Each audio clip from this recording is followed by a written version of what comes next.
അപ്പം ഇന്ന് ഞാനിവിടെ ഒരു ചെമ്മീൻ പത്തിരി ഉണ്ടാക്കാൻ പോകുന്നത്. അതിനായിട്ട് ഇങ്ങനത്തെ ഒരു പ്ലേറ്റ് വേണം. നല്ലോണം കുറച്ച് എണ്ണ തടവി കൊടുക്കുക.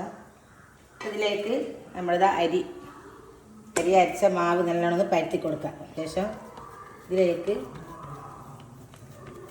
മസാല, ഉള്ളിയും തക്കാളി എല്ലാം ചെമ്മീനെല്ലാം കൂടിയിട്ടുള്ള മസാല ഇതിലേക്ക് നല്ലോണം തേച്ച് കൊടുക്കാം. ഇതാ ഈ മസാല ഇതിലേക്ക് ഇട്ട് കൊടുക്കാം.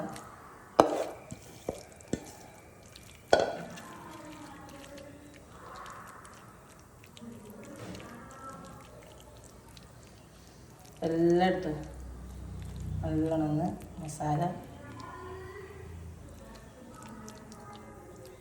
കൈ കൊണ്ട് തന്നെ ആക്കിയാൽ ശരിക്കാവും.